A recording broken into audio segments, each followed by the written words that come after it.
Ladies and gentlemen, thank you so much for your patience. Without further ado,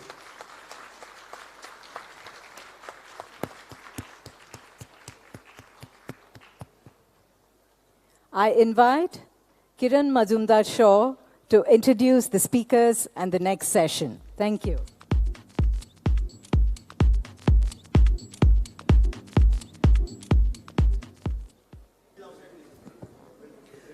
Good morning, everyone. I'm sure you'll agree that we've had a terrific day one of Imbue. And now we're off to a fantastic day two, starting with an absolutely fantastic session. And I have the distinct pleasure of introducing this much-awaited conversation between two iconic celebrities. The first is one of the most sought-after megastars in Bollywood, a versatile actor par excellence who has captured the hearts of millions and who can combine wit and serious acting with ease. His portrayal of historic figures like Bajirao and Alauddin Khilji have made him legendary in every sense of the word. And of course, he is undoubtedly a great youth icon. So may I invite Ranveer Singh onto the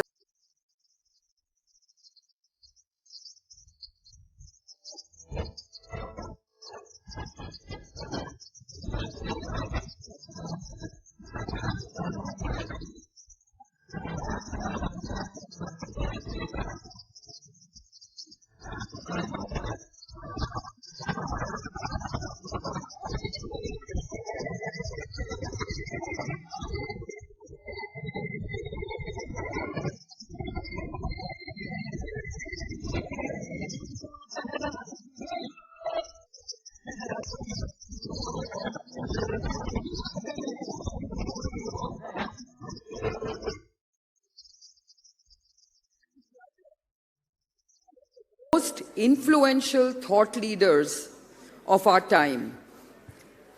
A spiritual mystic, a Padma Vibhushan, and a voice of reason and human advancement.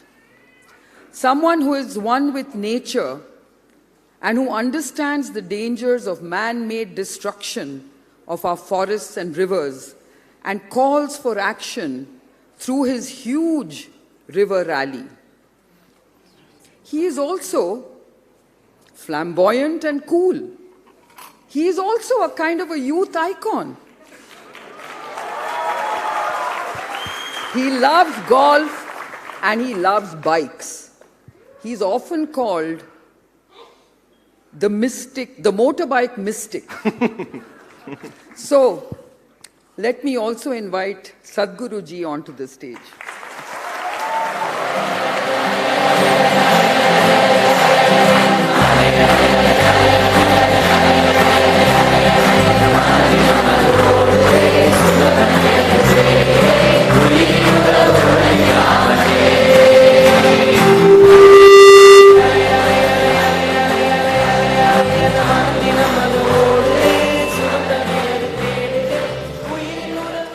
I must confess that both Sadhguru ji and Ranveer Singh are two of my favorite people. And I'm indeed truly grateful that they made their way to Imbue 2018. So I can't wait to get their conversation started. So over to both of you on this wonderful subject of sensing the future through many lenses. Thank you.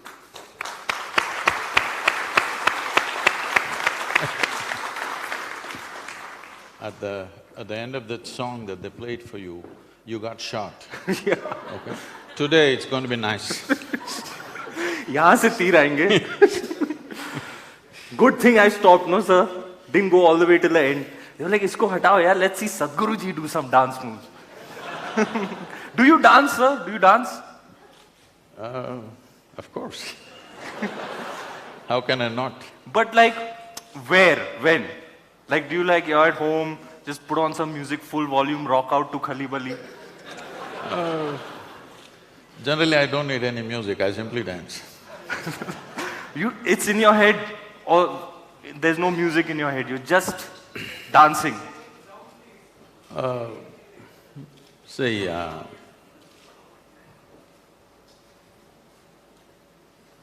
for me, dance is not because of a music that's being played, simply because of the rhythm that I have found with life. Hi.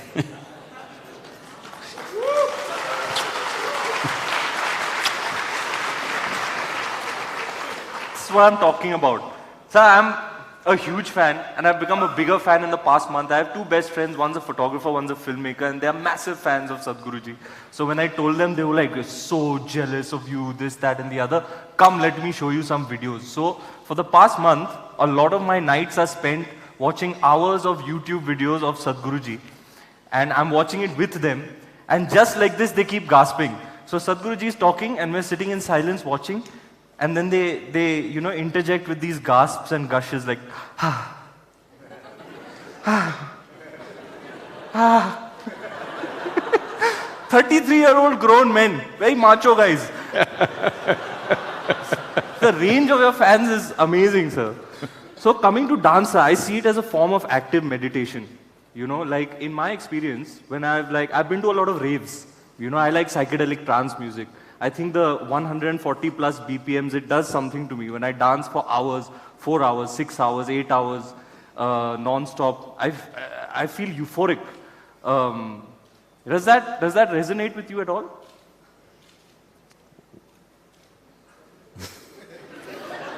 So we can tell you're a party animal, come on. Well, my party has been normally telecast all over the place, so people know that we dance for 12 hours from evening 6 to morning 6 on Mahashivratri nights. The rager, the OG rager. So, if we have to take this a little deeper, because I think that's what people are expecting, that you ask me a gossipy question and I'm supposed to make it profound for them.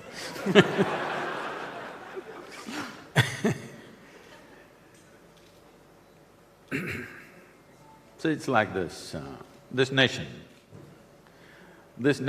was named as Bharatha, or Bharat in Hindi, but generally it was called Bharatam or Bharatha. What this means is bhava, raga and thala. Bhava means sensation. Why we're talking about sensation is, your whole experience of life right now is through sensations. What you see, what you hear, what you smell, what you taste and what you touch are different types of sensations.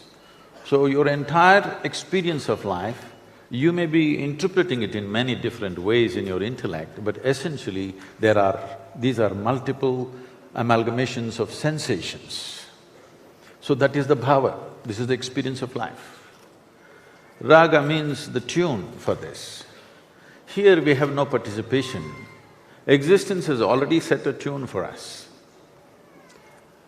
Our ability to live this life is only in finding the thala or the rhythm. If you find the thala, you will dance your life will be like a dance. If you don't find the thala, you will get crushed by the process of life. Find your thala. So, what is happening, whatever this 140, you said 170?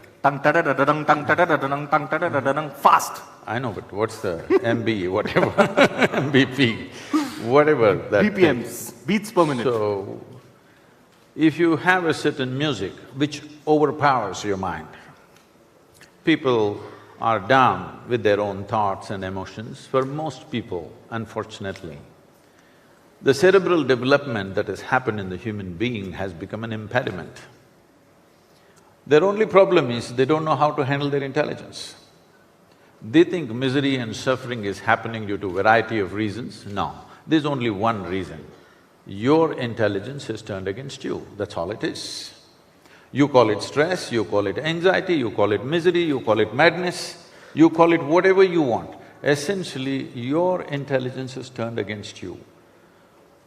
A whole lifetime, people don't learn how to handle their own thought and emotion. 50, 60-year-olds still don't know how to handle their thoughts and emotions. Thought and emotion is essentially generated by you, it should happen the way you want. But because of this thought and emotion being out of control, they can't feel the rhythm of life. Their psychological realities have completely overpowered their existential reality. So when you play music which is loud and, beating itself into you, not just through your ears, through the entire body, every cell in the body gets the beating. When you're thrashed like this by sound, now the psychological reality kind of evaporates and they seem to enjoy that, some ecstasy of that. So enjoying the ecstasy of music and movement is fine, but how long? You're pretty fit, but still your capability is only 4 hours. So, many others who are not as fit 4 hours twice a day. Many others who are not as fit as you, they won't last 4 minutes in dancing, that's a fact. So, when you finding the rhythm only happens for 4 minutes or 4 hours or whatever amount of time, that means you will never know the rhythm of life just by the nature of your existence. So one must know the ecstasy of existence, not ecstasy of action alone. Action is beautiful simply because it's coming from that dimension. If you're trying to find joy or ecstasy in your action, you will become enslaved to that action. See, now people can't take off the headphones, they're crossing the street with headphones on with whatever 140 PMP, whatever, and many are getting killed. Many are getting killed simply because their headphones are on. Because right now, they can't feel any pleasantness without something thumping in their ears. Or in one way, what they're trying to do is somehow keep the intellect away so that sound can do it, visuals can do it, sensations can do it, anything can do it. Any of the 5 sense organs, if you force it in a certain way, you will not feel thought and emotion. So people think that is freedom. No, you're getting enslaved to something else. So it's very important that you can sit silently here and still be ecstatic. This needs to happen to every human being. Otherwise, inevitably you will get enslaved to something. Maybe music, maybe dance, all this is going to kill you. If you dance 24 hours a day, you're going to die. That's a lovely thought, sir. Absolutely, I hope to reach that stage of evolution and awareness where we can get you there. Be ecstatic. I'll have to hang with you a little bit more, Guruji. I know I'll get there. So, which brings me to something very exciting. So you went for the World Cup? I'm so jealous. I'm slogging it out, shooting ads 12 hours a day, you're hanging out and… No, I'm damn jealous. Did you go for the World Cup? How was that? Yes, I did, but I've been dreaming of going to World Cup football from the age of 12 or 13. Wow. So here I am, now I make it. You wait, huh? Younger than ever.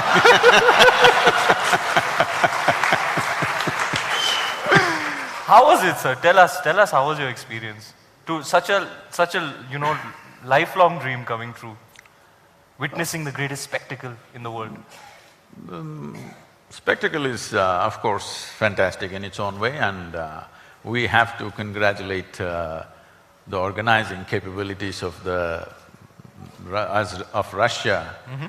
And the way they did the organization, almost everybody who was there was saying, never before another World Cup has been organized like this. So there were thousands of volunteers across the towns, across the city, both Moscow and St. Petersburg, where I attended the events.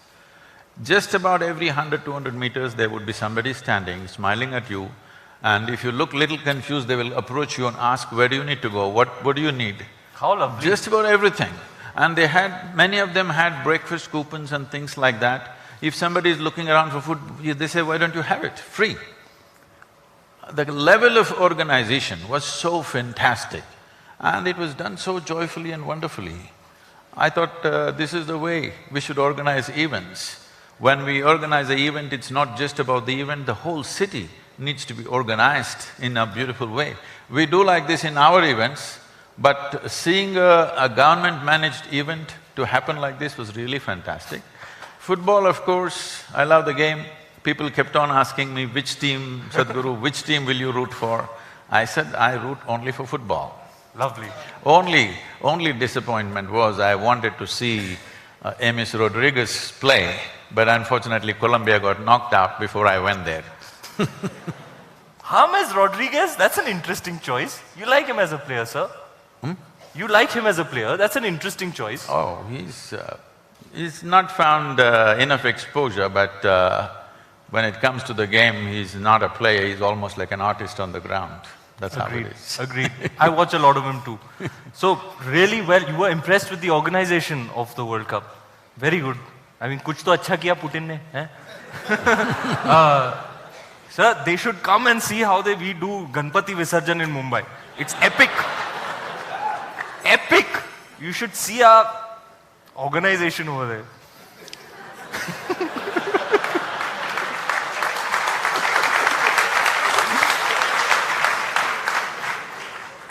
Sir… Well, you just have to drive in Bangalore.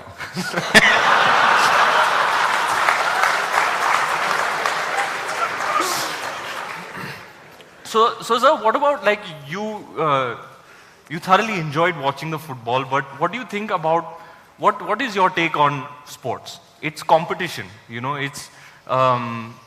isn't it based on one-upmanship? Aren't you telling young kids that it's about winning? You know, as a child, I didn't get any kick out of winning really. It was very like minimal for me. I used to really just enjoy playing cricket, playing football. The process was so enjoying. I used to enjoy competing with someone, but winning wasn't, you know, I used to believe you have to win, you know, teachers, my dad was like, it's all about winning and all, but it was not for me, it didn't resonate for me. So what is this whole thing about, like, how should we inculcate young kids into sport? What do you tell them? Is it about winning? See, winning is only a desire. Game is the process. Process is the game, rather. If you don't conduct the process right, winning will just be a desire. All the 32 teams came with the desire to win, but only one wins because they handled the process right, not because they had a stronger desire than others. So, this is a culture where we always insisted on process. But today we have taken this from outside, we have become a goal-oriented society. That means our desire has become more important than the process. Only if you conduct the process right, the results will come. Right now there are flowers. If you want flowers in your garden, if you go and do flower meditation, flower will not come. If you want flowers in the garden, you need to handle soil, manure, water, sunlight. Soil doesn't look like a flower. A manure definitely doesn't smell like flower. Water doesn't feel like flower, nor does the sunlight do. But if you handle these things right, flowers will happen. Flowers will happen only to those people who handle the process right. Unfortunately, we have shifted our attention to the goal. In yoga, there is a saying, in the yogic culture, this is a very basic process, that is, we say if you have one eye on the goal, you have only one eye to find your way, which is very inefficient. If you use both your eyes to find the way, depending upon the times and your strength and capabilities, you will get to a place that you need to get. You're not concerned who is getting where. The question is only, are you operating to your full potential? That's all it is, life. I want to be better than you, this is not going to get you anywhere. So if I want to be better than you or if I want to be better than somebody, suppose the one next to me is a lame person, I will walk little faster than him and I think I'm doing great. It's very important a human being focuses upon himself or herself and explores the full potential of who we are. How somebody else is doing is not your business. You can enjoy what somebody is doing, but the moment you're concerned that they are doing better than me or I want to be better than them, you bring a whole lot of unnecessary emotions into your life which destroys you in a very basic way. That's lovely, Guruji. I say this all the time, you know, entertainment media in Mumbai keeps asking, competition चल रहा है आजकल, आपकी film ने 300 करोड़ की है, उनकी film ने भी 300 करोड़ की है, competition चल रहा है. I was like, it's not competition. I don't want to be better than anybody. I just want to do well myself. I just want to enjoy what I am doing. And I think that fulfills me. Enjoyment out of when I'm doing something.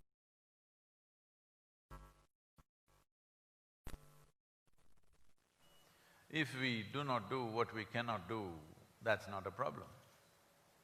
But if we do not do what we can do, we are a disaster.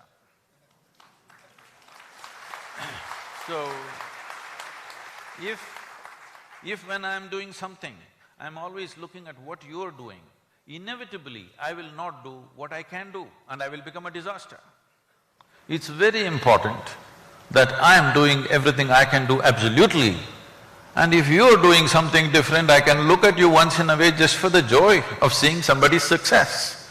But if you're concerned about how to be better than somebody, you cannot enjoy anybody's success, nor can you enjoy your own success.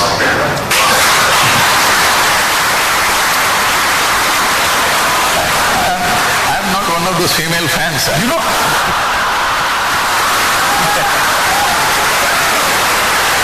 Do it there. You know, Guruji, I feel everything you're saying. I don't want to be better than anyone. You change the direction, it'll be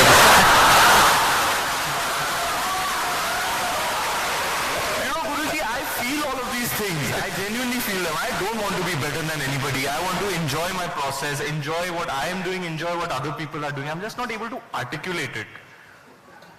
That's right. That's why you are here.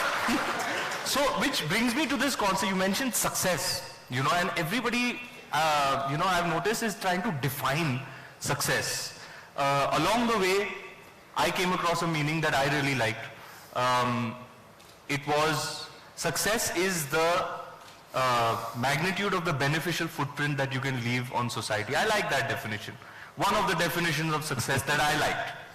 But what is your take on this concept? What is success? I mean, we're here, is the purpose of life? Are we here to procreate? If we procreate, are we successful? Like, how do you consider yourself like, now I'm successful? Well, procreation we have done a lot in the country. This definition, what you said, will lead to make life absolutely utilitarian. Even my success should be useful. Well, a peacock is dancing. What is the use of it? There is no use, and that's what is beautiful about it. It's to attract the mate, no? I thought. That's what I do, I'm sorry. No, to your eyes, you shouldn't get… you shouldn't get attracted, it will be…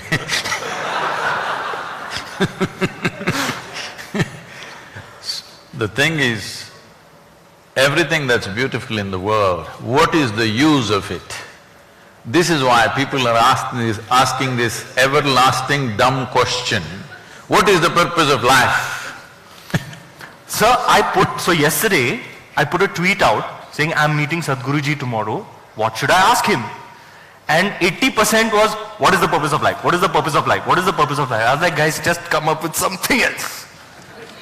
Please. So, when you ask what is the purpose of life, essentially you are asking, what is the use of life?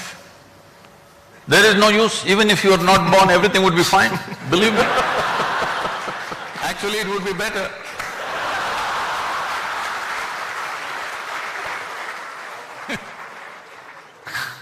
There is no purpose. Life is a phenomena beyond this nonsensical, logical calculations about what is the purpose of this, what is the purpose of that, what is the use of this. There is no use. It is just that life is a bigger phenomena than your intellect. Your intellect is just a small part of this life. Unfortunately, you're thinking life is contained in your intellect. No, your intellect is contained in this life process. Just one aspect of it. It's just one dimension of intelligence. There are many other dimensions of intelligence. Today science is telling you what a bug knows you do not know. What a grasshopper knows you do not know, actually, isn't it so? From Bangalore, from here in this Karnataka, there are dragonflies. You've seen the dragonflies. Every year they're traveling all the way to Africa, African East Coast, multiplying there and again coming back. Okay, without any kind of navigation equipment or anything, these tiny little insects, they're going all the way to Africa and coming back. Could you do it, I'm asking? Without any instruments? Could you just follow the waves and simply sit on a log and go to Africa and come back?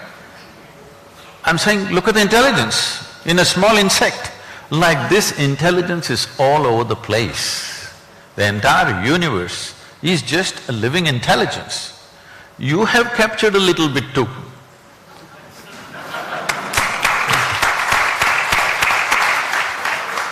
So sir, today we are here essentially to sense the future. Now what is this? Why have we given this title to this session, Sensing the Future? Now I've heard you before saying the moment right now is eternity. This time travel, past, present, past, future is all nothing. Everything is now. Doesn't matter what I say, you tell me. Have you ever experienced… Tell Seth, tell him that this sensing the future is galat hai. No, that's not… What is future? What is future is what? Generally when people want to know future, they go to an astrologer or they go to a match fixer.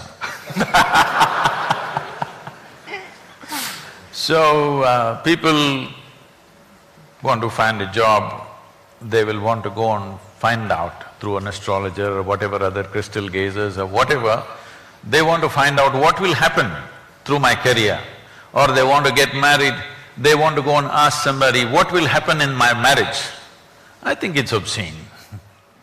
Obscene is the word you choose. Yes. How am I going to live with my wife? You want somebody third person to tell you.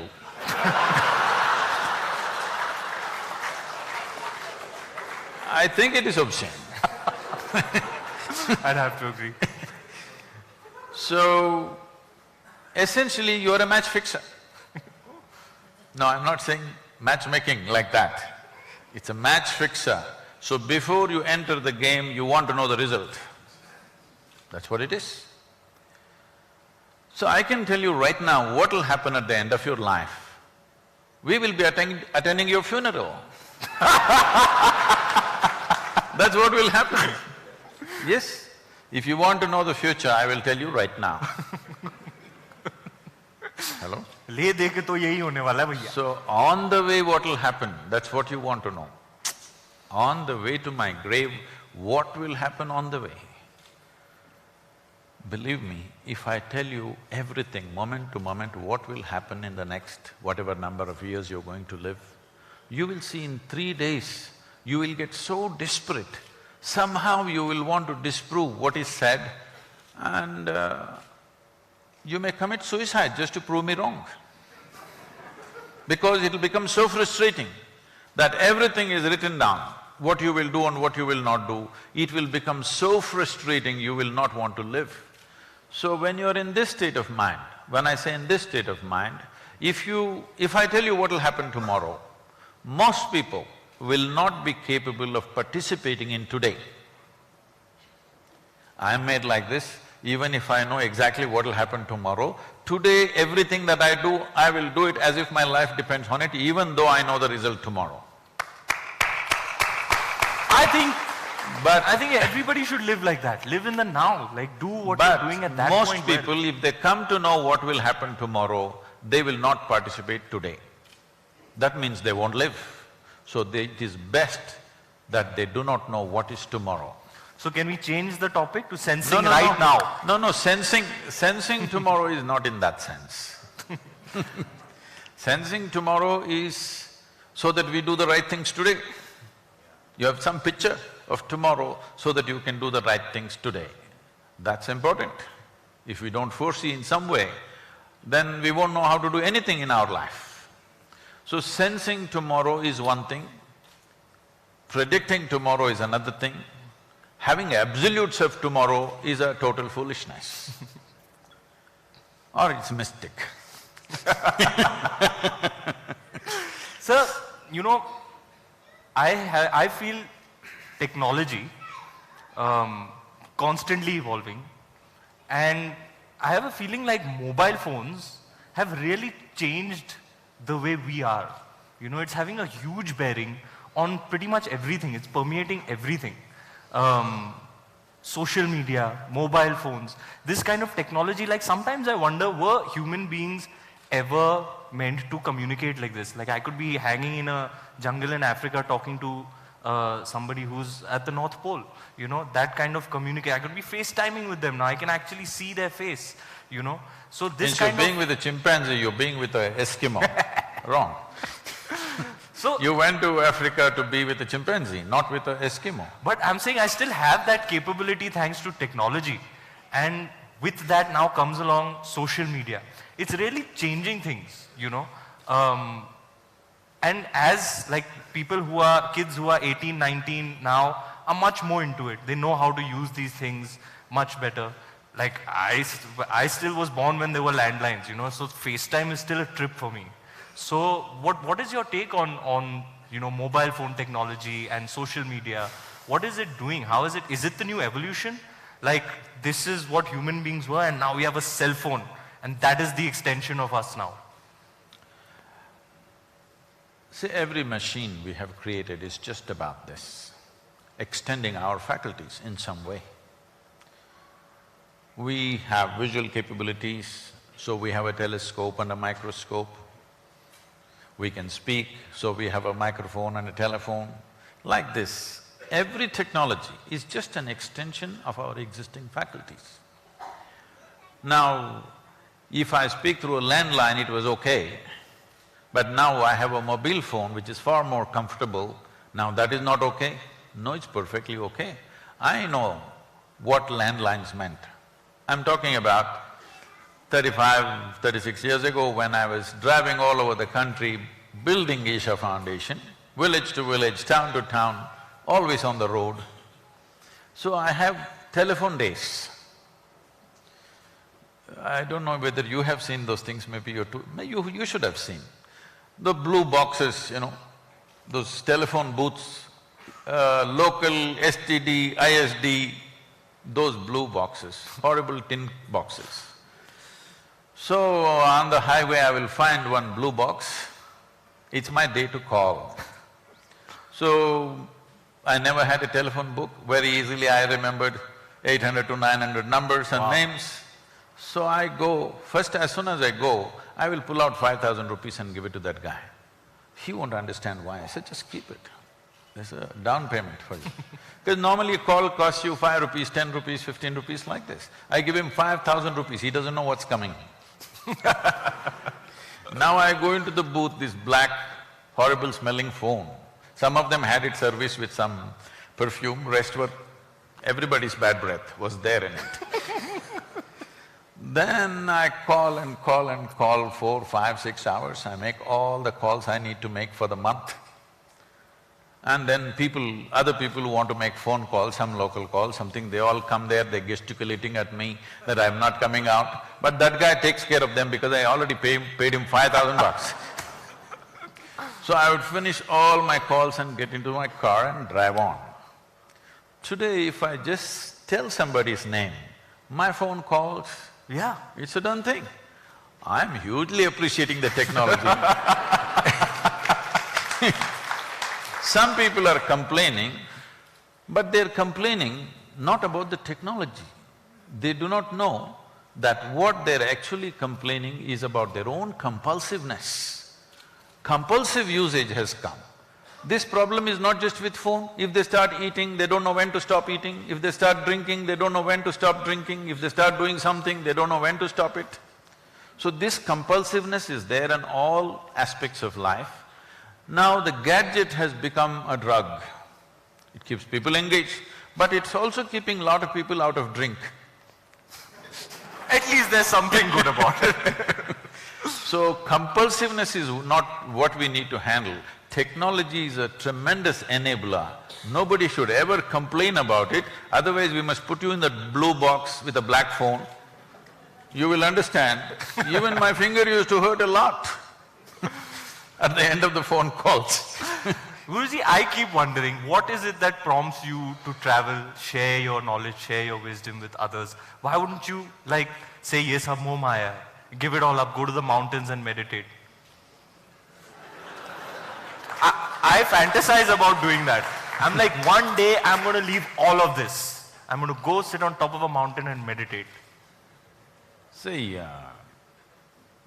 you would, anybody for that matter, would want to drop this and do something else. Why? Because in some way they're finding this burdensome, isn't it? I don't have to go on a mountain top to meditate. I'm meditative every moment of my life. You just check my pulse rate and see. You always bowling in the wrong direction. You are saying such chumma things. You watched Padmavatna last night. So you check my pulse rate, you will see I'm always meditative. So I don't have to go somewhere to meditate. This is what I was saying when the previous "What's the purpose of life" came. See, if you fix a purpose of life, you will do what you think is right. If you don't fix any purpose to life, you will do whatever is needed. And that's what is most important today. That we do what is needed, not what we fancy.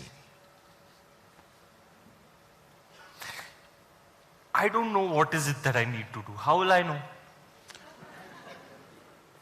See, Can I be honest with you and tell you that I find a truth, I feel a compulsion to entertain people.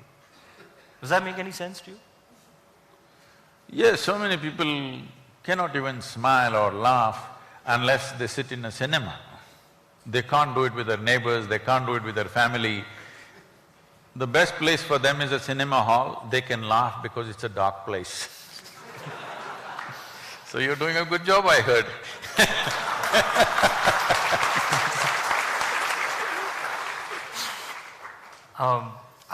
Sometimes I feel like there's nothing better I can do with myself than to entertain people.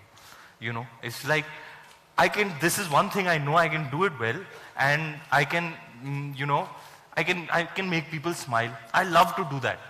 You know, when somebody sees me on the road, they're like, "Ah!" And then I'm like, "Hey," you give that energy back to them and it lights them up. I find it fills me up with some euphoric feeling. It is also needed right now. Entertainment is very needed because people are not simply ecstatic by themselves. Entertainment is very, very needed.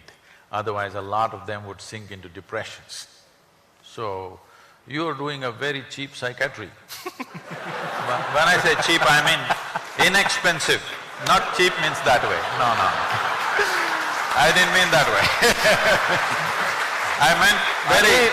It's not cheap, 500 bucks to go to a multiplex nowadays. I know, on the but to weekend. go to your psychiatrist, do you know what's the fee? So, inexpensive psychiatry, at least they go there for those 3 hours, they feel good and they come… Especially in a country like India, where a whole lot of people are living in abject poverty. I think cricket and cinema is keeping the mood of the country little up. I wish slowly that changes in the sense that people will be joyful by their own nature. They don't need… Arey please, Guruji, I'll be out of a job here. Then I will teach you how to do something else which will still… Asli psychiatry. This is a question that, sometimes this is not my particular… No. I was never interested in the, the examinations and things that happened. But I saw people sometimes, many times, desperately copying answers in the examinations and things like that. But I never saw anybody copying questions like this. What do you mean, yaar?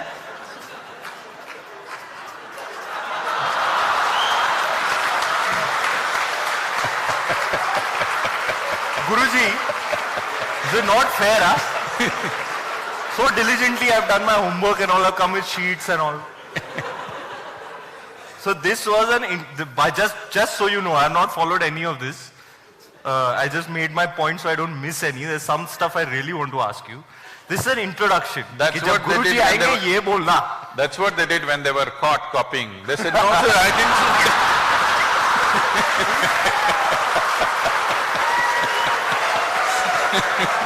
मैं तो खुल्लम खुल्ला कर रहा हूँ यार. Hey, चुप कर. This I to put it out on Twitter, sir. Where I am khullam khulla. I am khulla sand.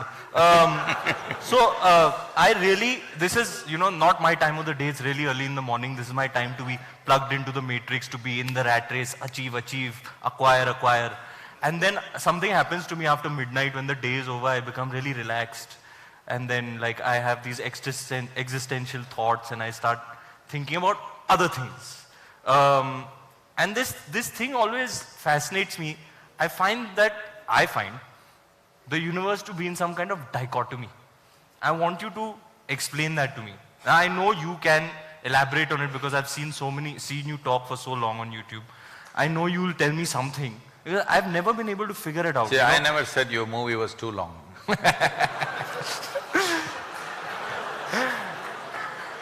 Sir, you'll have to take it up with Mr. Bansali. मैंने तो कहा था.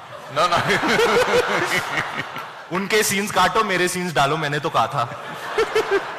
So, there's light, darkness, black, white, yes, no. Life, death. I always find the universe to be in some kind of dichotomy, Is that the sense in which But you're talking about? Is it like, do you find that too? No, I want to understand in what sense are you calling it as a dichotomy? Like, whatever, like when I have these thoughts, I'm like, there's always two things at play, in every aspect of life, big, small, there's always an opposite. Can you elaborate on that? I need a few minutes. Yeah. भारी सवाल पूछा है भाई ने.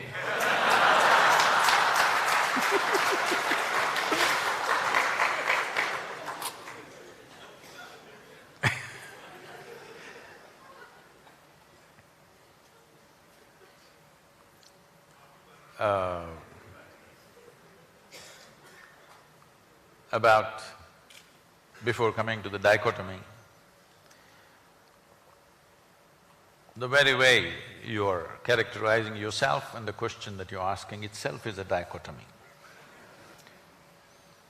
People always thought Charlie Chaplin was very funny. But if you listen to his private talks and things like that, there was a deep sense of agony in him. He was especially sensitive to the agonies of life. Yes. What an artist. But when you see him on the screen, he just made it just so ridiculously funny, hilarious all the time. Everything, every step, every act, not just some act, just every step and every act is hilarious. If you sit watching a Charlie Chaplin movie, you don't laugh at a particular thing, you just laugh at everything. So because there was such a deep agony, he decided, instead of sharing this agony with people, he decided at least he'll make them laugh, and because somewhere he understands this agony could exist in a whole lot of people, in different measure, of course. So when we say dichotomy, we're talking about contradictions. You said light and darkness, let's take that because that's a very basic, day and night, light and darkness. There are many ways to look at this. One fundamental way is like this. There is light right now. You know there is light right now only because you have seen darkness. Suppose, let us say, 24 hours of the day, everything from your childhood, everything was lit, you would not know what is light. So you know light only because in some way you have tasted darkness. You know what is white only because you've seen the black. You know what is a man only because you've seen a woman. You know what's a day only because you've seen a night. So, what seems to be contradictory on the logical level of your mind In terms of making of life, they're complementary to each other. They're working with each other but pretending to be opposite to each other. This is why in this culture, everywhere in the world, not just here, in one way or the other they figured this and they made it in so many ways. They called it yin and yang, here we called it Shiva Shakti. And if you see the images of Shiva, one half of him is man, another half of him is woman, physically. Because what is being depicted here is, this is the nature of physical existence. As long as your experience of life is limited to physical. When I say physical, right now everything that you can see has to be physical, isn't it so? Can you see something that's not physical? Can you hear something that's not physical? Can you smell, taste or touch that which is not physical? Or in other words, your entire experience of life is physical, even your thought and emotion is physical. We can measure it today. We can measure your thought and emotion, that means it's physical. So your whole experience of life is limited to the physical dimension of the existence. And the very nature of physicality can only happen with this. Even if you take the basic electric charges, there is a positive and a negative. Without that, it will not work. If you take an atom, there are positives and negatives. So the very construction of physical nature is between two opposites or two complementary dimensions of life. So when you live here, if you live here with the necessary perception, in a very brief amount of time, one can realize this contradiction or this complementary nature of these two things can go on playing endlessly upon you without taking you anywhere. When you realize that the physical will not get you anywhere, that is when you turn spiritual. It does not mean you rejected the physical. You're still living in the body, you're still living in this world. It is physical, but this is the longing of every human being. It's not just some spiritual person. Every human being is trying to touch something beyond what they are right now. If you know money, you're just thinking more money. If you know power, you're thinking more power. If you know pleasure, you're thinking more pleasure. If you know love, more love. If you know knowledge, more knowledge. Whatever it is, you're always trying to touch something more.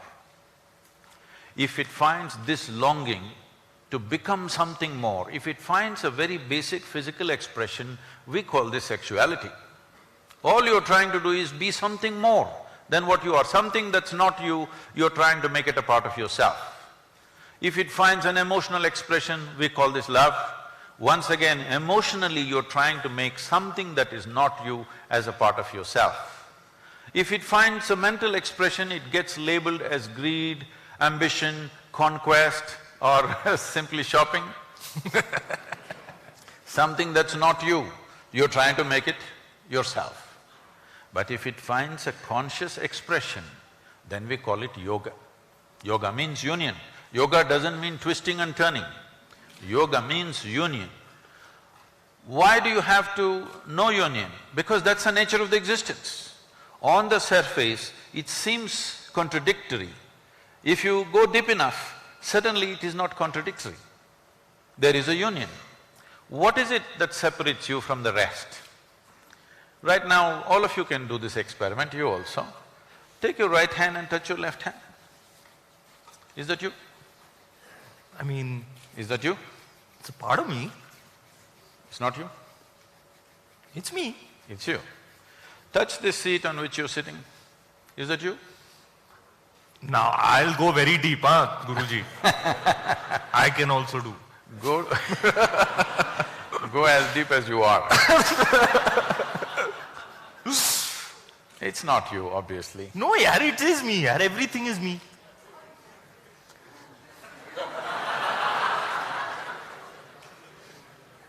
Everything is Pura Brahman. Hmm?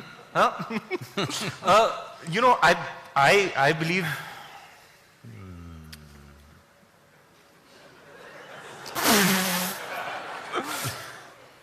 Yeah, everything is… This is a problem of being born in India. You only said it.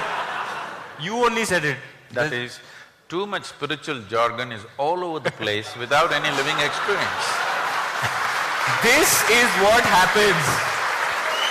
This is what happens when you watch too much late night Sadhguru on YouTube. Everybody is talking Anda, Pinda, Brahmanda, but even if a mosquito bites, it bothers them.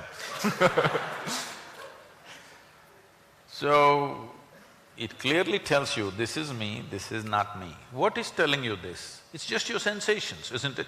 Here if you touch, there is a sensory response.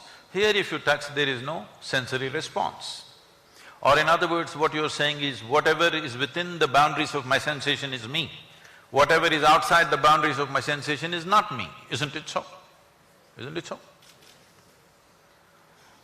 There's water in this, nothing else, okay?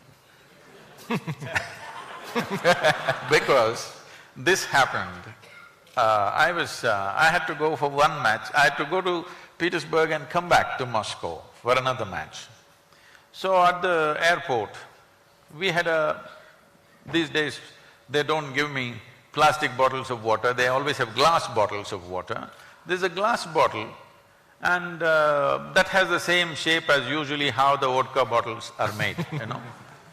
And this bottle came in the screening in the airport and the lady said, you can't take it. So the person who was with me pulled out the bottle and said, Sadhguru, would you like to drink? I took it up and I started drinking. I drank half the bottle. That lady's face just went pale. She started telling the other secretary, he's just drinking, he's drinking. Then this person is trying to explain to her, no, it's water, but she doesn't understand a word of English. She's just started almost getting hysterical, he's drinking half a bottle of vodka right here. Then we went close and showed it's printed in Russian, it is water. Then she said, but the bottle was like that. So, the question is this, there is water here, is this you? Hello? No. If you drink it, does it become you? Yes, right now over 70% of your body is water. So what was outside, if you include it into the boundaries of your sensation, it becomes you, isn't it? And this is how you gathered this entire body. The food that you eat and the water that you drink, slowly you gathered into the boundaries of your sensation and now it feels 100% like you.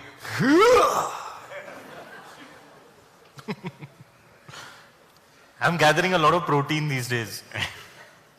So, what is not you becomes you every day. Every day it's happening to you. What yoga means is, you make your life energy so exuberant that your sensory body expands.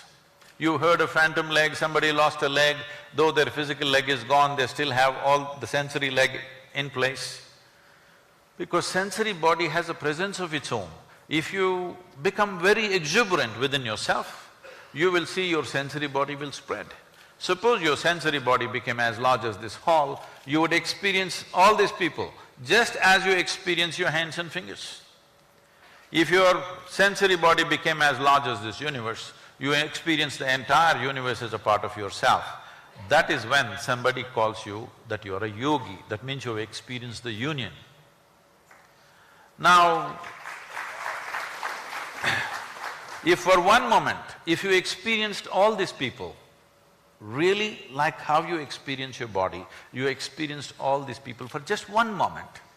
After that, do I have to teach you morality? Thou shalt not kill, thou shalt not steal, thou shalt not harm. Do you have to teach them various kinds of morality? What is a part of you? You have no issue with it of any kind, isn't it? This is what essentially spiritual process means. That is, you transcended the limitations of your physical existence. Spirituality does not mean looking up or looking down.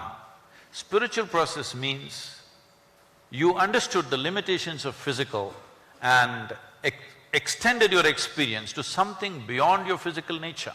Because what is physical about you is fully accumulated from outside. Even the first 2 cells was given to you by somebody, isn't it? Hello? Even the first 2 cells are not yours, your parents gave it to you, rest of it is just earth, Most people don't get it till you bury them. But if you get it right now, that what you're carrying as my body is just a piece of the planet. What you're carrying as my mind is just what you gathered from the society in which you exist. Beyond this, there is something called life. This must come into your experience. If that comes into your experience, this dichotomy business is gone, because this contradictory nature or complementary nature of opposites is only related to the physical existence. Physical is like the peel of a fruit. The peel of the fruit is there only as a protective layer. But right now we have made a world where people are busy eating the peel. But the problem with the peel is, if it was totally bitter, by now everybody would be enlightened. The problem is, there are spots of sweetness in the peel. People are trying to make juice out of that.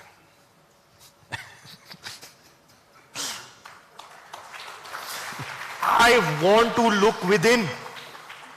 What do I need to do, Guruji? I want to, if I were to say this, make this statement, I want to be at one, at peace with myself. What do you suggest I do? So peace is a very poor aspiration. No. Why I'm saying this is no, this is not to just negate you. Unfortunately, even so-called spiritual leaders are going about saying the ultimate goal of life is to be peaceful. I'm asking all of you a simple question. Every one of you know the answers. It's just that somehow you determine not to use it in your life. It's not that you do not know. Tell me, can you enjoy your lunch? Even if you're not ecstatic, at least you must be peaceful to enjoy your lunch, isn't it so? Hello? A handful of people who live around you, work with you, can you enjoy their presence? Even if you're not blissful, at least you must be peaceful, isn't it? Just to enjoy your walk on the street, you must at least be peaceful, is it so? So I'm asking, is peace a fundamental requirement in your life, or is it the ultimate goal of your life? Fundamental requirement. So why is somebody making it as the last thing that'll happen in your life? It must be the first thing that happens to you, isn't it? So, do not ever hold peace as a ultimate aspiration, because peace is a basic requirement. Every creature, if their stomach is full, they sit peacefully, except human beings. Yes or no? You have a dog at home, feed him well, he sits there peacefully, isn't it? What is the human problem? The human problem is just this, they are not able to handle their own intelligence, that's all their problem is. This happened, unfortunately, about 2.5 months ago.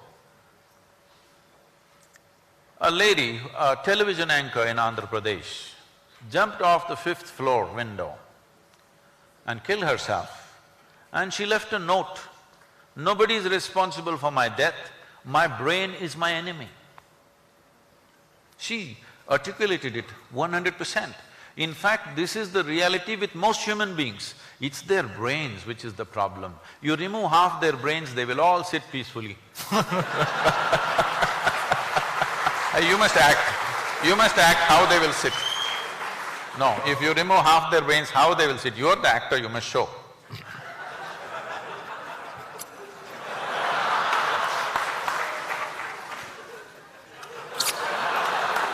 So then, sir, if peace is the basic requirement, what's a better way of being? Ecstasy? Ecstatic? So let's understand this. Peace means a certain stability. It's very nice. When things are stable within you, that means you're balanced. Then you can use your body and the many faculties that you have in a sensible way, because you're peaceful. If you're agitated, you cannot use it in a sensible way, it'll go all over the place. As I said earlier, you cannot even do what you can do. If you cannot do what you cannot do, that's not the problem. When you do not do what you can do, a disaster is unfolding in our life, isn't it? When you're not peaceful, this is what is happening. So that's a fundamental thing. So if your experience of life, if your mental state becomes pleasant, we say you're peaceful. If it becomes very pleasant, we say you're joyful. If your physical body becomes pleasant, we say you're healthy. If it becomes very pleasant, we say you're in pleasure. If your emotion becomes pleasant, we say you're in love. If it becomes very pleasant, you're in compassion. If your very life energies become pleasant, you are blissful. If it becomes very pleasant, we say you're in ecstasy. Ecstasy is a certain peak. Don't try to stay there. It's something that you hit. How often do you hit is a question for each individual. But to be blissed out every moment of your life is a living reality for everybody. Is this a goal by itself? No. If you are blissed out by yourself, what it means is, you are never the issue in your life. There are 1,000 issues to handle. If you are not the issue, you would take up every damn issue in the world and try to handle it, isn't it? But when you yourself are an issue, what will you do? You will try to minimize your life. People are always warning me, Sadhguru, you're taking such big projects, if they don't happen, what to do? If they don't happen, what to do? They didn't happen. But I don't want to die not trying. Whatever we can do, we will do. Maybe it will happen, maybe it will not happen. It depends on times, it depends on support, it depends on various things. But if you are blissed out, you are never the issue in your life. This one thing everybody must make sure. There are 1,000 issues in life, but I'm not the issue. That means you have decided you're always a part of the solution, never a part of the problem.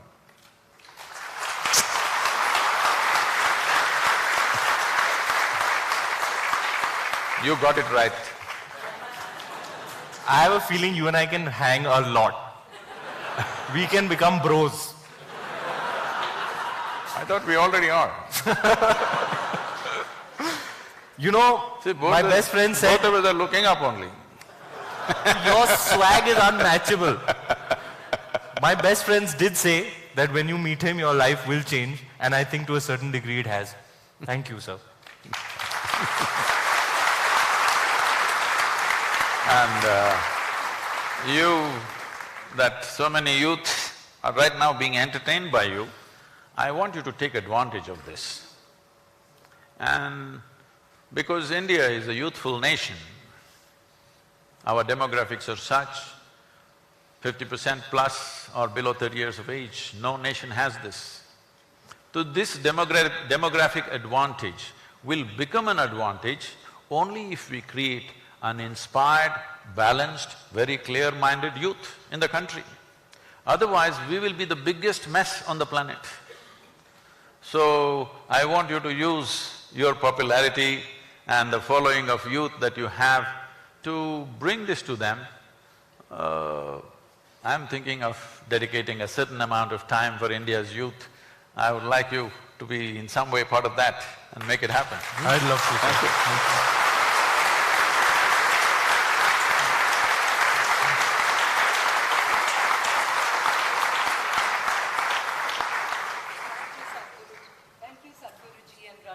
We'll take some questions from the audience. They're eager to ask you some questions.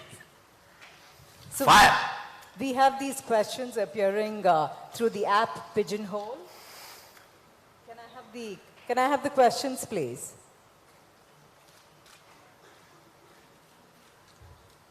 So they ask the questions through the app and then they get voted upon and the questions with the top number of votes get picked.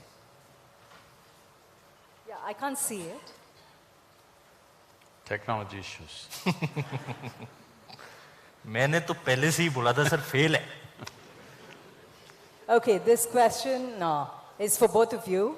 To my knowledge, I haven't seen anybody from our IIM alumni becoming a Guruji or an actor. What is your advice and your thoughts on this? Maybe he has a manager from IIM, I don't know. Could be, sir. Could be. I don't know. To my knowledge, I haven't seen anybody from our IIM alumnus becoming a Guruji or an actor. What is your advice and thoughts on this? Really? No mystics? No performers? No? What do most IIM alumnus become? You'll have to enlighten me. Sorry, what? They become boring. They become boring? Bankers.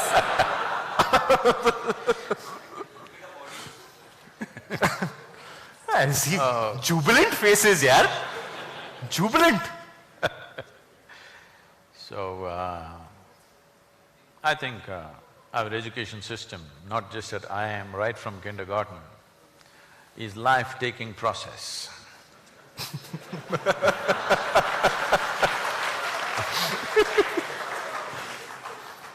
Guruji, why don't you open a school? I would love to send my kids there. You must come and see my school, how we're running our school. Top. Children want to come there before the vacations are over. Beautiful. But one school is not good enough. See, we have made education system into an industrial process of turning out certain kind of products. This is a crime against humanity, if you ask me. Right from my childhood, I never understood why I should go to school. So every day when I'm either cycling to school or walking to school, these questions came up to me, and most of the time I did not reach the school because existential questions engaged me.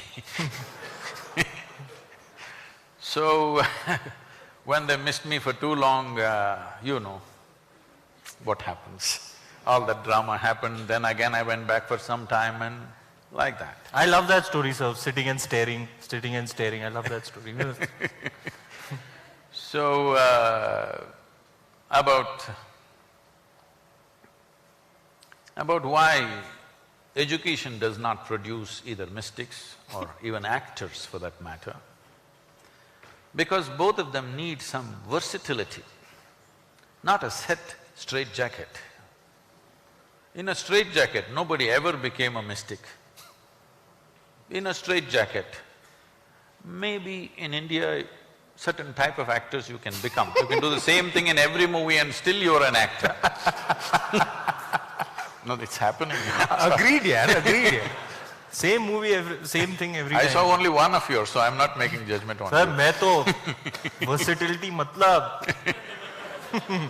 So, if you have a straitjacket, you cannot act, you definitely cannot access other dimensions of life. So this happened to me about maybe 10, 11 years ago. This school where I studied almost 45 years ago, the trustees of this school came to invite me for their 125th anniversary. I said, see, please, why me? I was not just a not good student, I was not even a student. I can tell you. So… Shall I tell you what they said? No, Sadhguru, you are the only mystic, you have to come. He's acting. Homework, sir. So now that you know the story, we can leave that.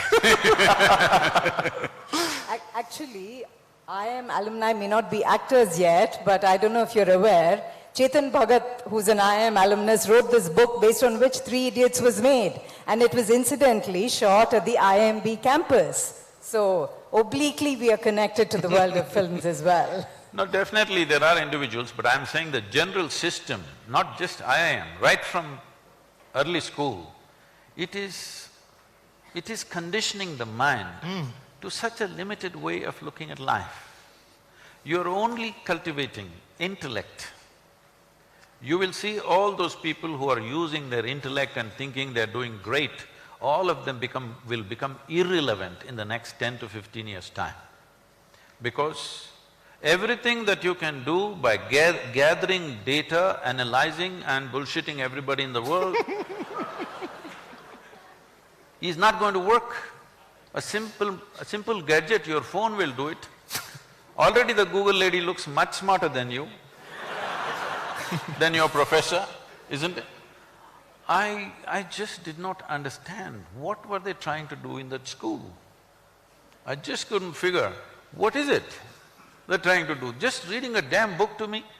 They just have to teach me how to read. It just goes on for 12, 15, 20 years, the same thing. See, there are studies which clearly show 20 years of formal education 70% of your intelligence is irrevocably destroyed. That means you come out as a knowledgeable idiot. You'll have to undo it. Then people talk about unlearning. Why? It's simply unnecessary. There are other ways to do education. All you have to do for a human being is to develop their body and their brain to the fullest possible extent. Rest they will do. But none of the schools are focused on this. They're only interested in how to cram something in that you don't like so that you can puke on the examination day. So if you change the system, well, places of learning definitely must create mystics and actors also, why not? Yeah. One of our speakers yesterday, Mr. Saul Singer, who's sitting here, actually spoke about this beautiful model of education in the future, which talked about building resilience and building the other qualities which are not taught today in schools. Okay, Ranveer, we have this question. I think you can take a look at it. I'm not quite sure whether you want me to ask you this question or we'll pass and move on to the next question. I think we should pass. Okay, can we have the next question, please? Sadhguru, there is a growing concern that we have become an intolerant society. Have we really become intolerant? If you're living in a newsroom studio, a television studio, then yes. But I have a huge access on a daily basis to the people of this country. I know this country by first-hand experience. I've traveled and still traveling the country and meeting all sorts of people, from tribal women to people like you. So, in my experience, the differences of caste, creed, community has come down a lot compared to how it was 25 years ago, a lot. That is a fact. But still, there are terrible things happening in rural India, still happening, still enormous discrimination. But compared to how it was 25, 30 years ago and how it is today, there is a world of change. There is a huge change. If you do not understand, 1,000-year-old problem cannot be fixed overnight. We just have to keep pushing the positives and get it there. I will tell you a simple thing. This is almost nearly maybe 36, 37 years ago. When I first was in a village in Tamil Nadu, I decided to do a program. So somebody offered their large home, so about 150 people turned up. We did the first day program, then we served a meal to all of them. Second day, only about 75 people turned up. Then I asked, what happened? They said, those people that we called yesterday, they are all that particular caste, whatever that is, we cannot eat with them. I said, then I cannot teach you all this. I did not teach, I closed and went back. Then when I went home and I thought about it, I said, this is a 1,000-year-old problem. Either you can work towards solution or you can just be very righteous and leave it right there and walk home. Then I went back again and I said, okay, you guys have problem eating with them, don't eat with them. We'll just do the program. They said, okay. So we did the program. At the end of the program, I just devised simple games and made them all play together. They had no problem playing together because no scripture says you should not play together. So they all played together. That became the Gramotsav movement right now. Over 10 to 15,000 people participate in the finals of the game, where people gather in huge numbers in Tamil Nadu. Over 700 teams from across Tamil Nadu participate in this, men, women, children, all kinds of people participating in these games. These games have taken away the distinctions, because whoever plays well, that guy becomes the champion. It doesn't matter what caste or creed he belongs to. So you can see this, that this happened in United States. You hate the blacks, but you cannot help having Magic Johnson's poster in your bedroom. You can't just help it, because he's magic. So the same thing we did in a smaller scale in rural Tamil Nadu. Why I'm saying this is, this intolerance just going on, this about, many unfortunate sexual assaults and stuff happening, it's not happening new. Believe me, I've been in the villages and towns, lynchings, these things have always been happening, just not been reported, that's all. Why does this happen? You need to understand, we are not a state or a country which is ruled by law. It's only society manages its own law. Because there is not enough policemen, there's not enough infrastructure. In United States, the average time in which a police car arrives is 3 minutes and 20 seconds on an average. A policeman arrives fully armed. You think he's got only handgun. No, when he opens his boot, he's got a rifle, a high-powered rifle, he's got a shotgun, and sometimes some of them also have like a small Sten gun. 3 to 4 weapons he has, and 2 of them come, they could handle a crowd of 50 or 100 people. Here a policeman comes with nothing in his hands, no even lathi he doesn't carry, he comes on a bicycle. You don't expect him to handle a frenzied mob. Why is the mob frenzied? I have actually witnessed 2 lynchings myself. What? Yes. If you live in the villages of this country for 20 to 30 years, minimum 1 or 2 lynchings you will definitely witness. I was in my farm, where it's a very remote village. One day I just ride into this village and I see a big crowd. I park my motorcycle and I just go and see, they're just beating a human being like I've never imagined possible. Then I try to get in and try to stop them. They push me aside and they go ahead, and the guy dies there on the street and they bury him right there outside the village.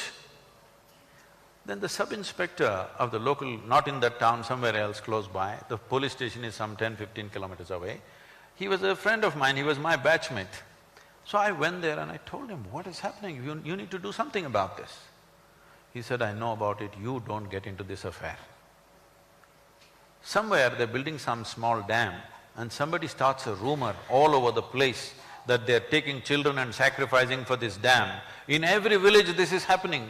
Any strange-looking guy enters that village, it's finished. They're going to steal their children. So now it is found technological support, the rumors are spreading much faster. But even before it was happening, unfortunately, this is because there is no law enforcement. This is the way mob enforces law, unfortunately. We need to change this means. It needs education, it needs evolution of the society, and it needs enforcement. We are not capable of enforcing law for 1.3 or 4 billion people with the number of policemen that we have. It is always the society which decides how to enforce the law. So it is very sad, but today people are catching it on the mobile phone, so you're seeing it. But I'm telling you, if you live in a village for 25-30 years, you will definitely see at least 1 lynching in your life, almost in every village. This happens, unfortunately. Yeah, we'll just ask. Kiran, would you like to ask Sadhguru a question? So Sadhguruji, you said that, we should not be the problem but a part of the solution. And you also I know that you are so committed and concerned about the rivers of our country.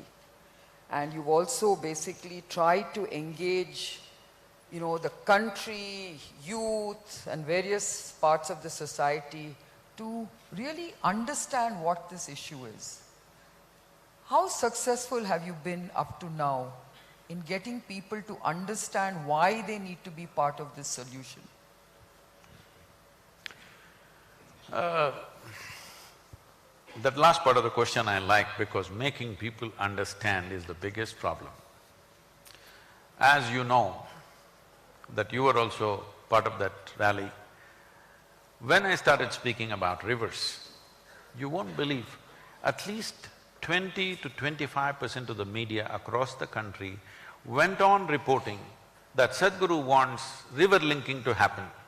I went on saying, this is not about river linking, this is about river revitalization. Yes, river linking.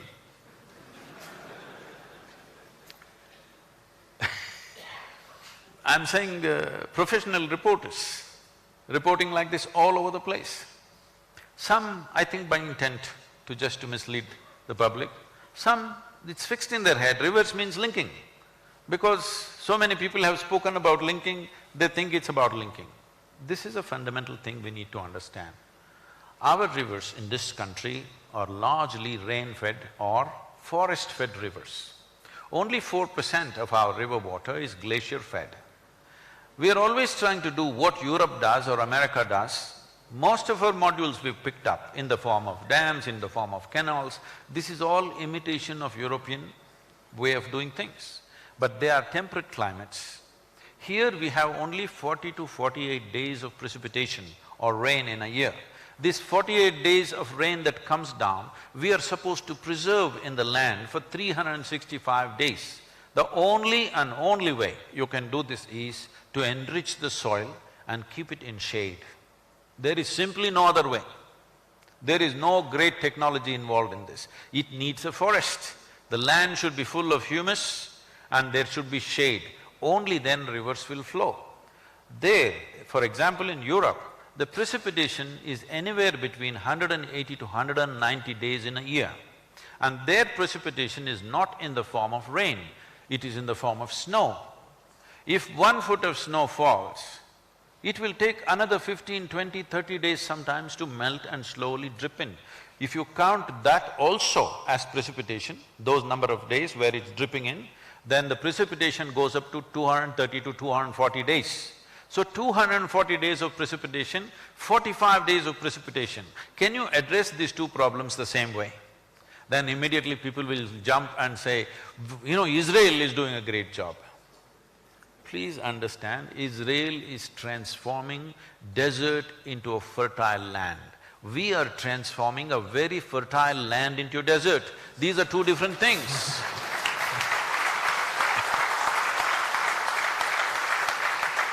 So, have we managed to make the whole nation understand? Maybe not, but we have managed to make the central government understand, Niti Aayog understand, a few state governments to understand, and the policy, almost 80% of the recommendations are already in the policy, and budget is being allocated for at least about 20 to 30% of the policy budget is being allocated. It is less than a year. I think it's very, very agile response from the government. It's phenomenal. And United Nations took this up in a big way, and on March 22nd, which was the World Water Day, we launched what is called as a decade of action, because the recommendations we have made is relevant for all tropical nations. So a decade of action has been launched by United Nations, behind which there is a budget of some $2 billion.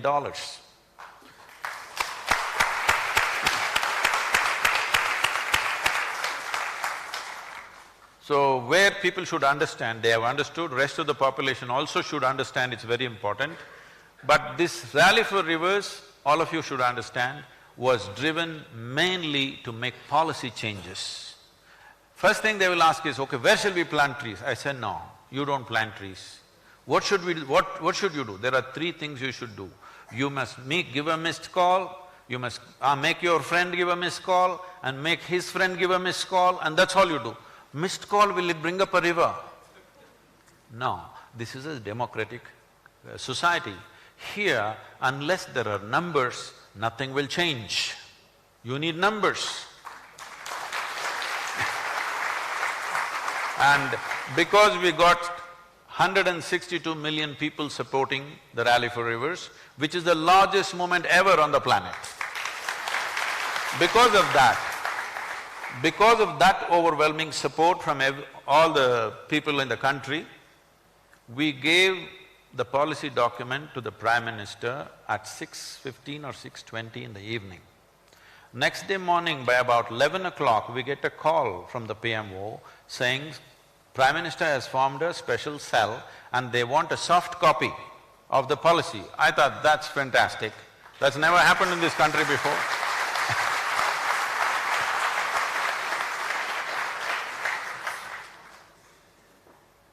That's really something, Guruji. That's awesome. It's those Round of hands. applause, ladies.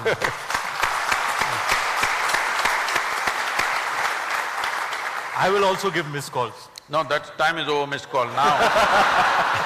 Missed call business is over. Now I told you, you must stand up for the youth of the country. Ranveer, here's a question for you. How do you manage to pull off that bundle of energy, all that bundle of energy? I don't know. I don't know. Everybody asks me this, Guruji, how are you so energetic? And I really don't have an answer. I think I'm really excited about life, you know. I'm really like enthusiastic. I want to do many things, have many experiences. I have a zeal for life, a lust for life. I love it. I love people. I'm hungry for experiences. And I don't know. Everybody asks me this question all the time. What is the secret of your high energy? And I really don't know what to say. You must just tell them you're still young.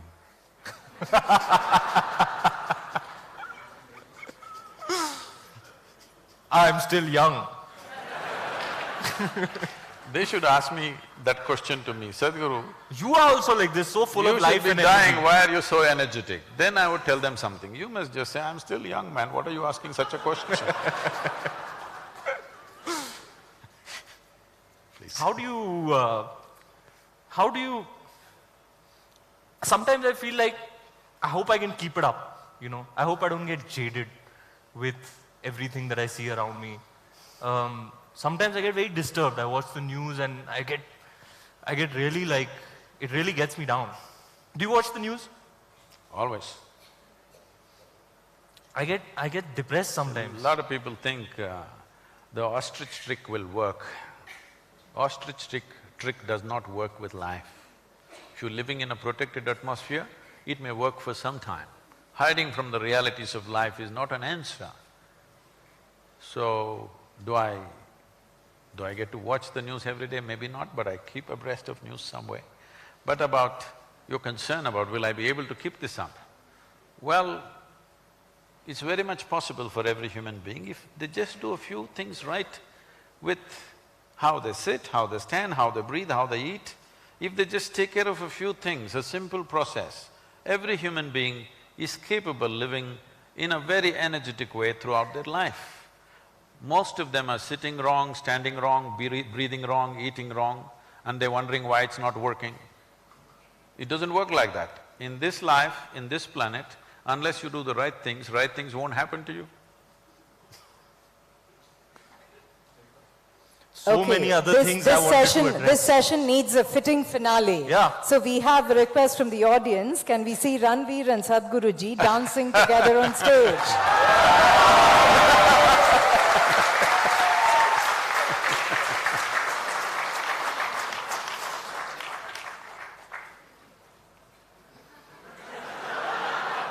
To music that will be chosen by the organizing team. No, they didn't come to see me dancing. This is somebody who is not here. And anyway, this questioner cannot see, right? He's not here. Here. Oh, they're here. Let's organize a party in the evening. Huh? Few minutes? Sir, मैं कितने करोड़ लेता हूँ few minutes के? Let the managers negotiate and then we will see. Sir, I am ever ready. You know me. So can we have the music, please? எல்லாரும் சொல்லுங்க பார்க்கலாம். அலே அலே அலே அலே அலே அலே அலே.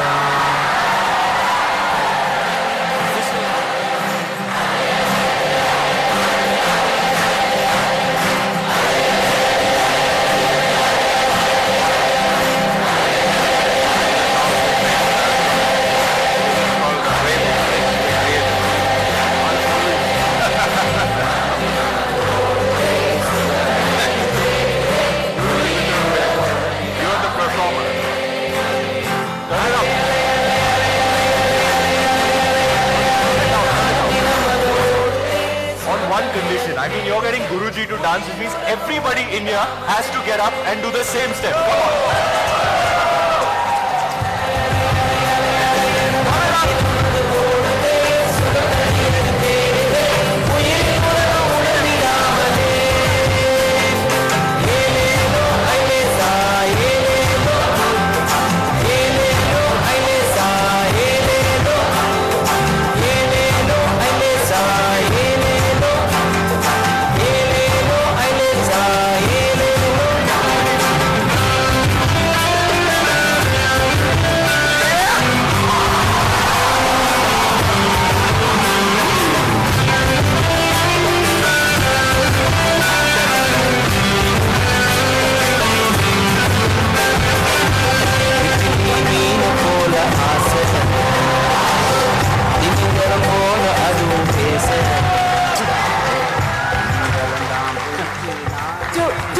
individuals, one who epitomizes spiritual cool and the other who epitomizes youthful exuberance.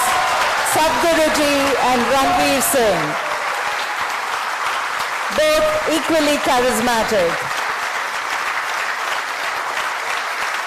We'd just like to give you a small token of our appreciation, please.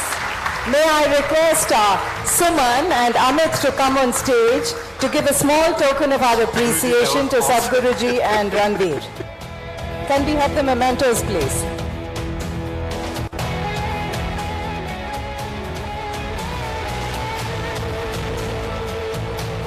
Sadhguruji.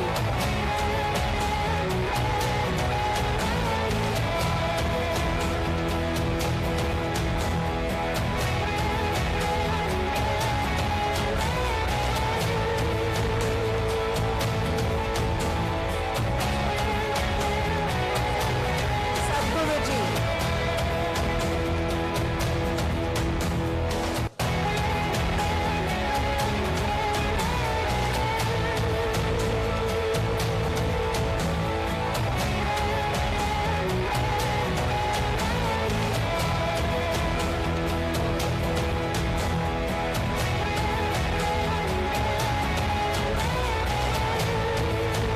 We have a special memento which will be unrolling for you.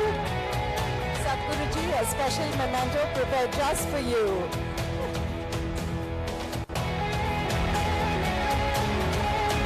Can we show it to the audience, please?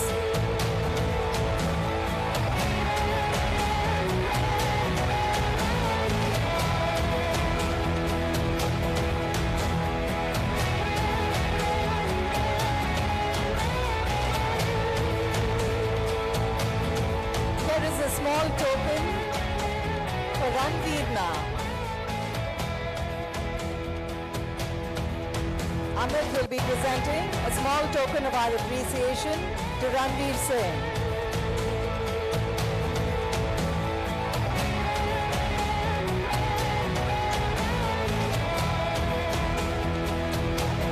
Amit.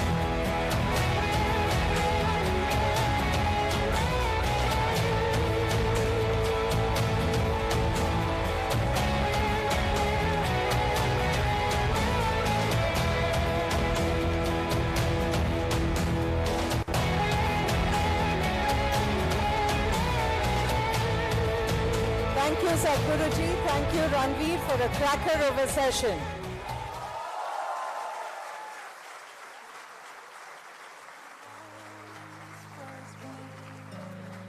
Layer and layer you peel off me. The pain it is, but the joy it brings. So thank you for showing me what I'm not, for showing me what I could be. Thank you endlessly. Can everyone remain seated, please? Thank you.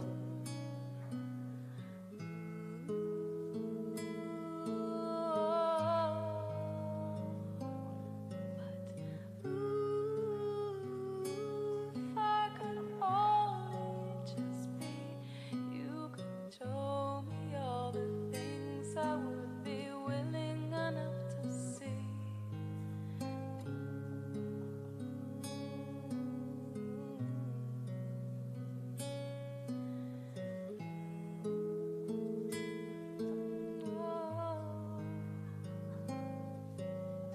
Are the only thing that is taken. Thank you once again, and thank you all for being a very appreciative and engaged audience. We'll be taking a short break for coffee, tea now, and we'll assemble back here in about 10-15 minutes. Nothing else would do. You saved me, yes, you We'll be taking a short break now for about 10-15 minutes for coffee and tea. Please come back here in about 15 minutes for the next session. shedding those tears I'd hide. Thank you, I thank you. Thank you, showing me love.